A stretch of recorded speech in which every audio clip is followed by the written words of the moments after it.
The dining room was too perfect. A long glass table stretched from one wall to the other, covered with golden plates, tall wine glasses, and flower arrangements that smelled like money. Everything sparkled. Even the spoons looked like they had their own security.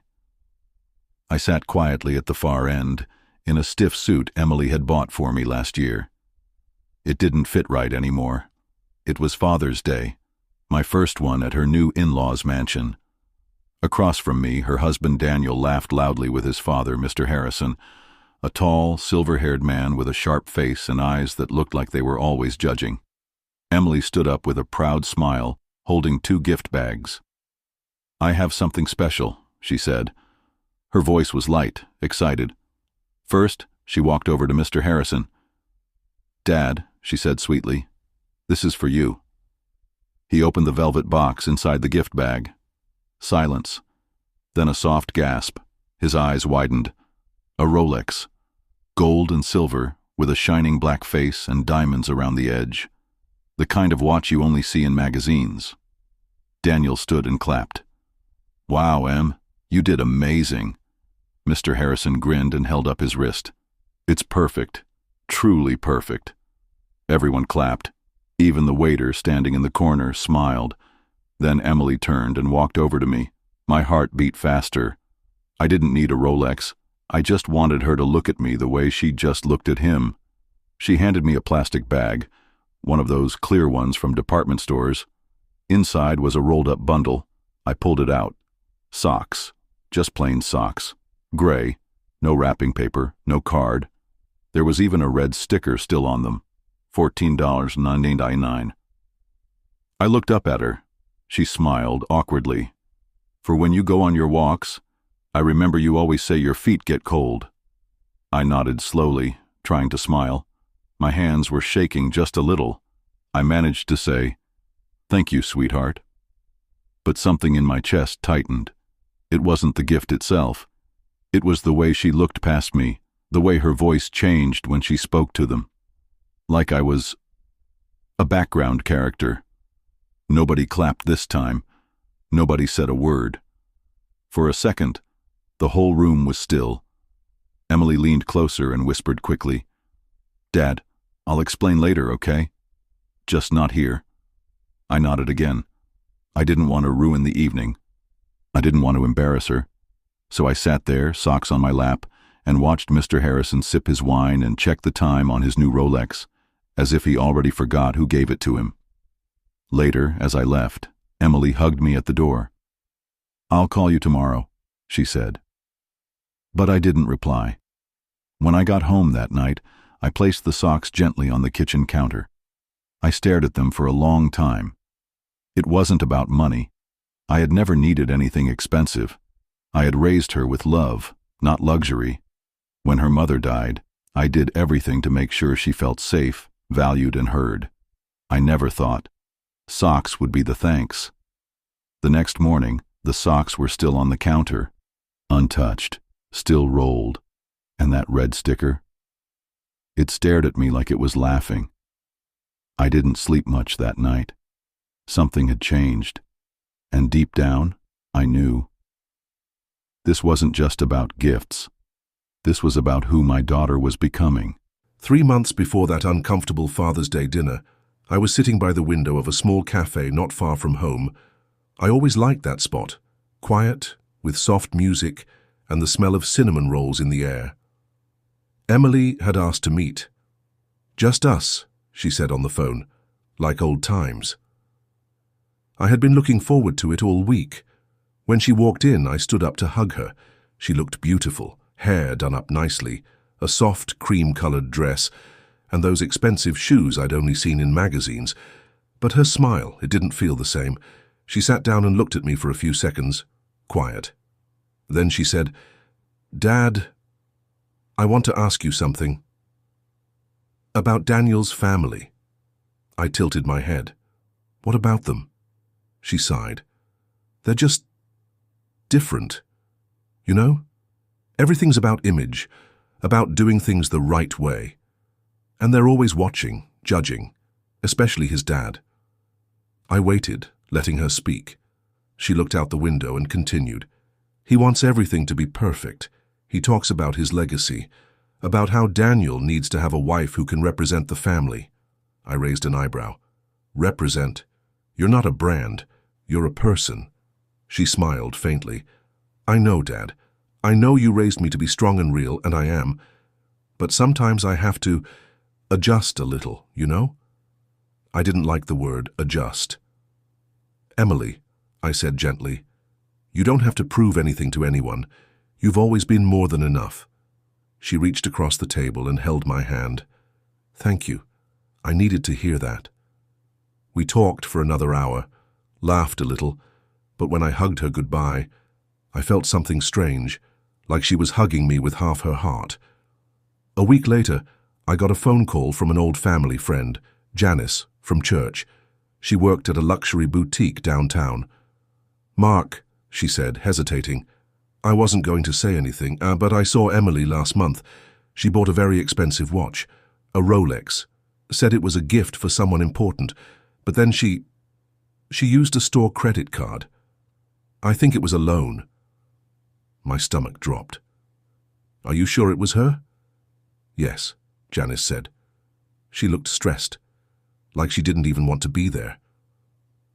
That night, I sat in my chair for a long time, staring at the photo of Emily and her mother on the shelf. Emily was 6 in that picture, sitting on her mum's lap wearing little bunny slippers and holding a book.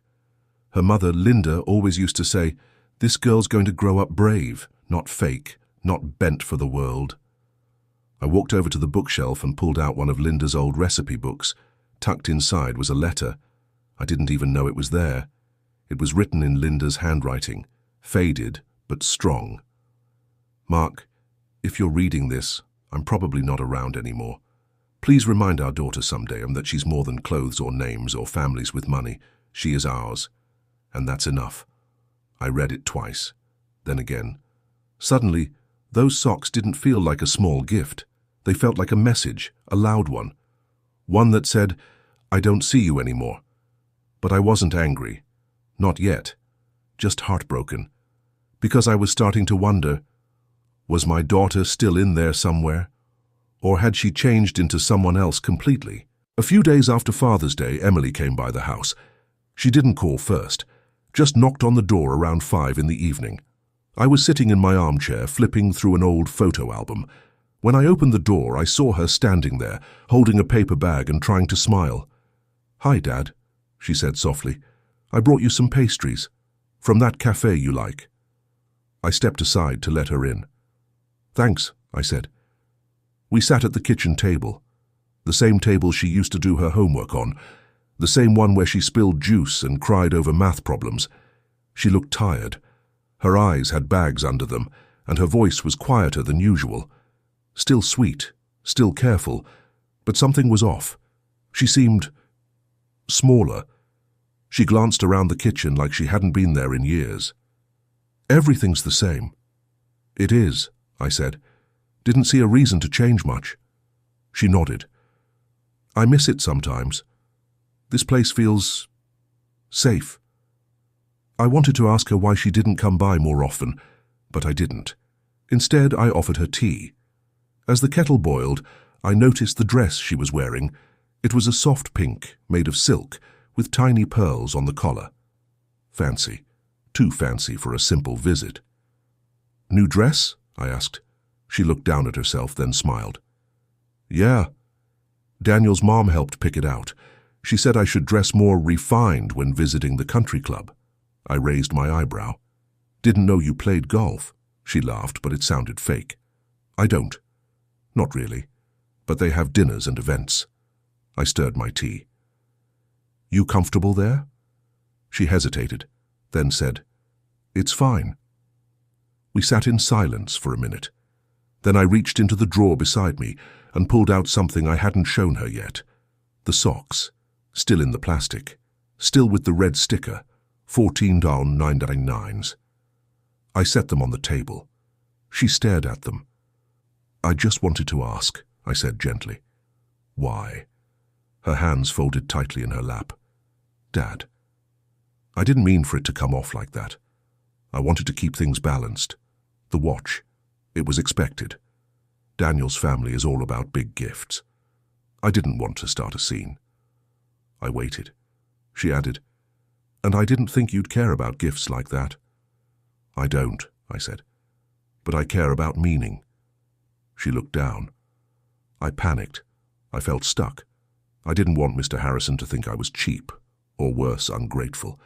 He's always watching, always judging. "I know you don't get it, but it's hard, Dad." I reached over and gently tapped the socks. "You could have written me a letter, a photo, a memory, something real. This just made me feel small." She wiped at her eye, but no tear came out. Then she stood up. "I have to go," she said. "We have dinner at the Harrisons tonight." She hugged me quickly, too quickly, and walked to the door. Before she left, I called out softly, "Your mom left a letter. I found it last week." She stopped, hand on the doorknob. I continued, "It said you'd have to choose someday between pleasing the world and honoring who you are." Emily didn't turn around. She just whispered, "Please don't give up on me, Dad." Then she left, and the door closed like the final page of a book I wasn't ready to end. It was exactly 1 week after Father's Day. I had just finished watering the plants in the backyard when my phone buzzed on the porch table. Call from Emily. I let it ring once, twice, and then it stopped. Not even 30 seconds later, it rang again, then again, and again. By the time I picked it up, I had 17 missed calls from her. 17. I answered on the 18th ring. "Dad." Her voice was shaky, breathless. "Dad, please, please don't do this." My heart started to pound. "Emily, what's going on?" She sniffled on the other end. I could hear her walking quickly, maybe outside somewhere. Her voice lowered to a whisper. "I know you're upset, but I didn't mean it like that, I swear. I didn't mean to hurt you." "Emily," I said slowly, trying to stay calm, "why are you calling me like this? What are you afraid I'm going to do?" There was a long pause. Then she said, "Did you send something to Mr. Harrison?" I blinked. "No, why would I?" Another pause. "I got a text from Daniel saying his dad received something from a M. Taylor this morning. No note, just an envelope. He's furious." I sat back in my chair, thinking. Well, it wasn't me. Silence again. Then she said, "Are you planning to talk to him?" I didn't answer right away, because, truthfully, I was. I had spent the past week going over everything, again and again. The dinner, the watch, the socks, the awkward hug, her eyes when she left the house, the way she whispered, "Don't give up on me." I had even packed a small box. It sat by the front door now. Inside were 3 things: a photo of Emily at age 6, laughing while wearing her mum's apron, the letter from Linda, the one about choosing who you are, and the socks, still unopened. I didn't want revenge. I didn't want to embarrass her. But I needed to say something. For her. For me. For the woman who raised her. "Dad," she said again, her voice now cracking, "please, don't do this." "I'm not doing anything to hurt you," I said gently. "I just want to remind someone what real value looks like." "You don't understand," she whispered. "He doesn't handle things like that. He'll twist it, he'll blame me." I leaned forward in my chair. "Then maybe he needs to be reminded who raised the woman he thinks he owns." Emily didn't respond, but I could hear her breathing, shaky, shallow, like someone trying not to cry. "Emily," I said after a moment, "you know I've never asked for anything. Not even thanks. But I won't let someone erase what your mother and I gave you. That's not pride. That's love." Another long pause. Then she whispered, "Can I come over tonight?" I looked at the box by the door. "No," I said softly. "I'll come to you." I hung up, walked back inside, and picked up the box. The sky was heavy with grey clouds as I pulled into Emily's neighbourhood. The houses were all tall and perfect, with trimmed hedges and polished stone steps. Everything looked like it belonged in a magazine, but it all felt cold.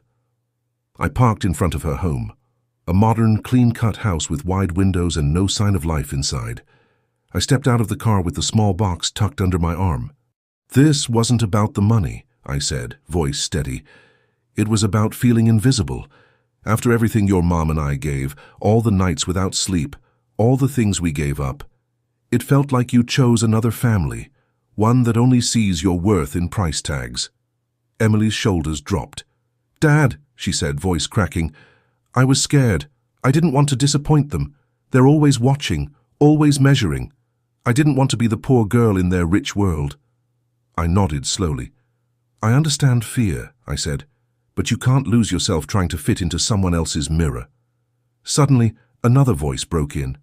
"What exactly are you implying?" It was Mr. Harrison, walking into the room from the hallway. Tall, proud, polished. He looked at me like I was dirt on his shoe. I didn't flinch. "I'm not implying anything," I said, locking eyes with him. "I'm stating it plainly. Your world teaches people to value appearances.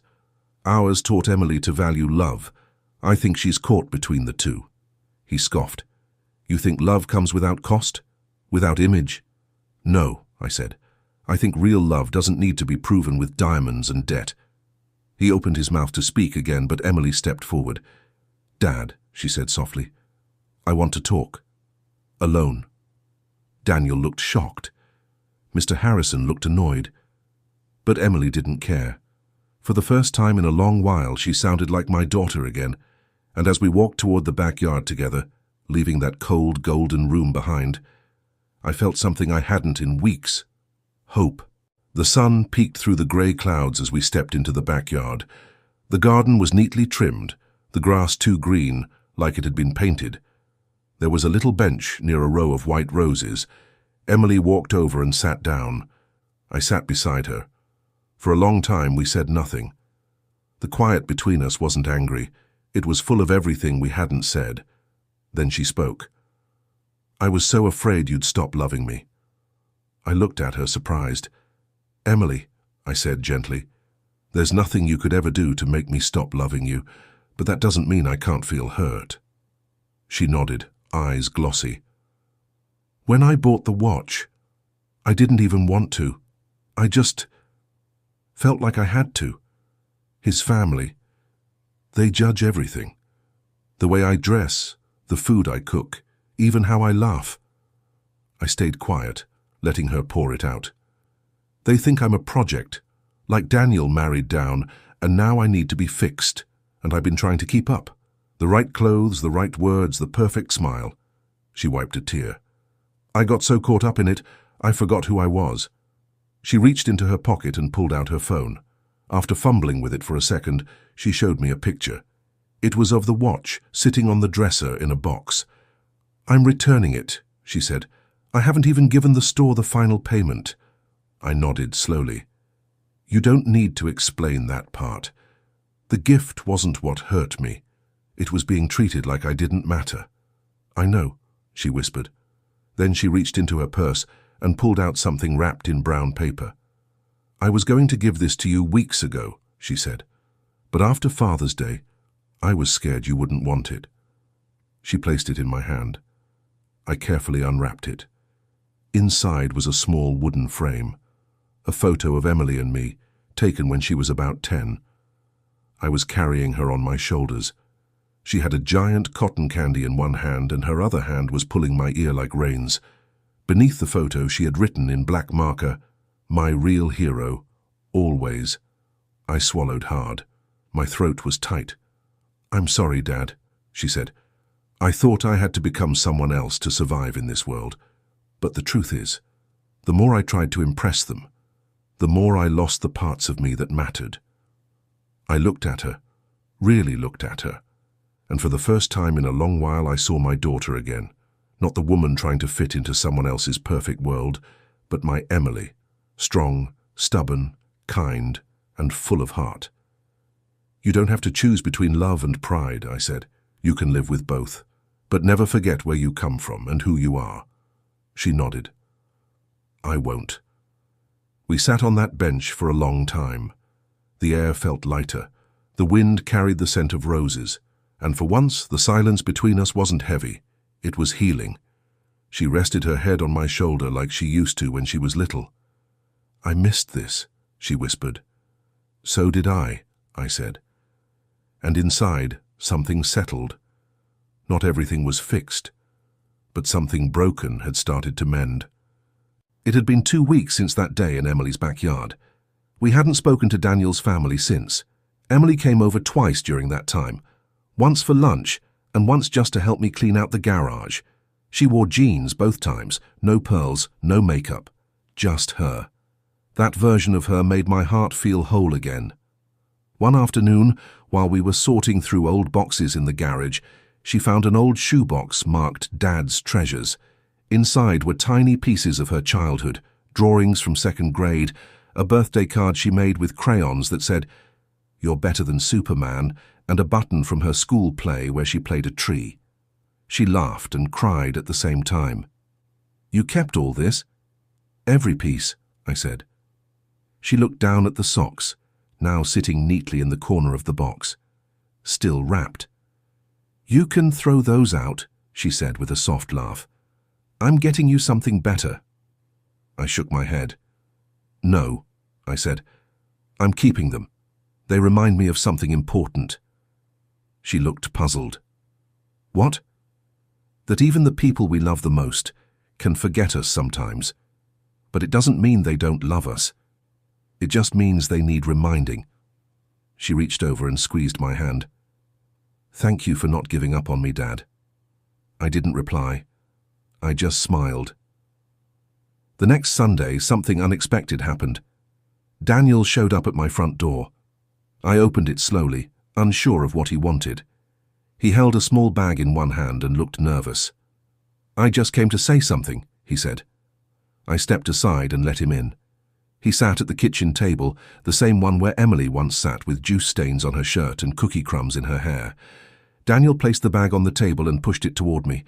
Inside was a box. Not velvet, just cardboard. I opened it. Inside was a watch, not a Rolex, not expensive, just a simple silver watch with a clean face. "I know it doesn't fix anything," he said, "but I realized something recently. I've been trying to impress my father my whole life, and I didn't notice how much pressure I was putting on Emily to do the same." I looked up at him. He wasn't the proud, polished man I had met at the mansion. He looked real now. Human. "Emily told me what you said. About meaning. About love not needing a price tag. I never had that growing up." I nodded. "It's not too late to start." He smiled. "I hope not." Before he left, he turned back and said, "She's lucky to have you." That night, I sat alone with the 2 watches, one cheap and honest, the other luxury and loud, and the socks that started it all. Funny how something so small as could lead to something so big. Emily still had a long road ahead. She would still walk in 2 worlds, one of cold elegance and one of warm truth. But now she knew which one was home. And me? I didn't need a Rolex. I had something better, a daughter who remembered who she was, and a quiet house filled with loud memories. As I turned off the light that night, I looked at the socks on the table one last time, still wrapped, still perfect, and finally, I smiled.